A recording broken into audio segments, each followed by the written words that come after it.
Alright, so now I think the next step is going to be to update the quests. So once you've got this key, I think it should change the state of my quest here. If you remember, open the garage, I can go ahead and get rid of this item. I don't need that anymore. I have to click over here and click minus. Alright, so open the garage. It has what's called quest entries. And right now there's one entry that says find a way into the garage. In order to give the player even more feedback, I'm going to add a new quest entry.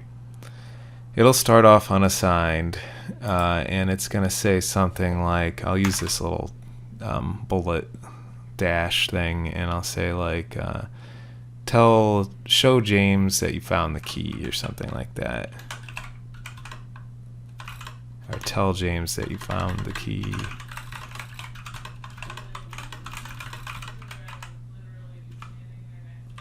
Garage key. Alright. So we've got the new entry, but we have to set it to assigned, or I mean active rather, when the player grabs the key, and we should probably set this one to success. So I think we can do that back on the same dialogue trigger. So we'll add another action. This time it's going to be set quest state, and the quest is going to be open the garage, and we don't actually want to change its quest state, we want to change its entry state. So I unchecked that, and we're going to change the entry state. So we're going to change find a way into the garage to true, or success rather. I'm going to add another one to turn on that next one. Well, actually, I'm curious if it's like successive or like sequential. Like if I complete this one, will it actually automatically turn on the next one? I'm guessing no, but let's just double check that. So first off, I'm going to use my debug system here and watches to change open the garage to active. And it did automatically turn on that one because I have it set. I have that first quest entry there is set to active as soon as this one turns on. Well, let's see what happens if I hit spacebar here. Yeah, so we accomplished that objective, but we don't have a new objective.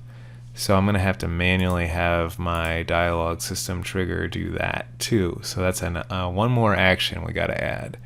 So we'll hit add action, and it's going to be another set quest state. Oh, I guess you can't do that more than once. So I wonder if there's a way. That surprises me. Well, since I can't add another set quest state on the same trigger, I think I'm going to have to just add another dialogue system trigger that's set to on use, and we will change its action to set quest state, and the name of the quest is open the garage. We don't want to actually change its state, we want to change its entry state, and we want to set number 2 to active. So let's see if this works, this idea of having multiple dialogue system triggers on the same game object. I think it'll work. I wish I didn't have to do that, but I guess that's just the way it works. Ooh, I forgot to change my debug variables. So I'll run the game, go to watches. Let's change, let's change open the garage to active. There we go. Now let's try talking to the cube.